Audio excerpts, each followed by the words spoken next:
파월 충격으로 달러 강세 더욱 심화. 한국 등 아시아 어쩌나. 서울뉴스 1. 박형기 기자. 제롬 파월 연준 의장이 지난 26일 연준의 연례 경제 심포지엄인 잭슨홀 회의에서 미국 가계와 기업에 충격이 가더라도 금리를 인상해야 한다고 발언함에 따라 달러가 다시 20년래 최고치를 보이고 있다. 29일 6개 주요국 통화 바스켓과 연동된 미국 달러 인덱스는 109로 급등했다. 이는 지난 6월 기록했던 것과 같은 수준으로 20년래 최고다. 유로, 엔 및 기타 주요 통화는 달러 대비 20년 이상 최저치를 기록하고 있다. 한국의 원화도 13년래 최저치다. 그동안 선방했던 중국의 위안화도 2년내 최저로 떨어졌다. 독일 30년 만에 처음으로 무역 적자.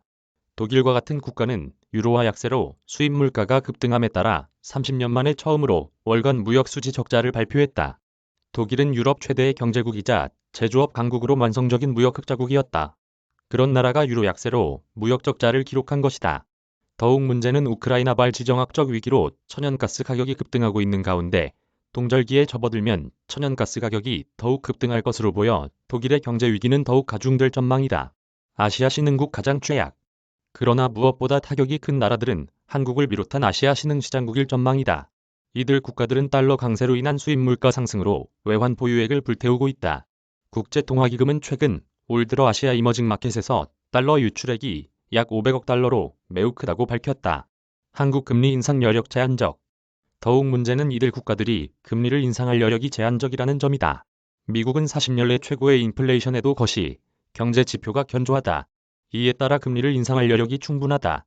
그러나 아시아 대부분 국가는 금리를 인상할 여력이 충분치 않다. 예컨대 한국의 경우 다음 금통위에서 0.25%포인트의 금리 인상을 할 전망이다. 미국은 당분간 0.5%포인트 또는 0.75%포인트의 금리 인상을 할 가능성이 크다. 이에 따라 금리 차가 더욱 벌어질 수밖에 없다. 이는 다시 달러 강세를 야기하고 원화 가치 급락으로 한국 경제는 수입 물가가 상승해 더욱 어려워질 수밖에 없다. 심플리파이 자산운용의 포트폴리오 매니저인 마이크 그린은 지속적인 달러 강세는 세계 시장을 위험에 빠뜨릴 수 있다고 경고했다. 미국 기업에도 악영향. 지나친 달러 강세는 미국 기업의 실적에도 영향을 미친다. 미국의 다국적 기업들은 현지에서 벌어들인 수익을 달러로 교환해 본국에 송금한다. 달러 강세일 경우 다국적 기업들의 실적이 하락할 수밖에 없는 것이다. 지나친 달러 강세는 세계 경제는 물론 미국 경제에도 좋지 않은 영향을 미친다고 미국의 경제 전문 잡지 배런스가 29일 경고했다. 이메일 주소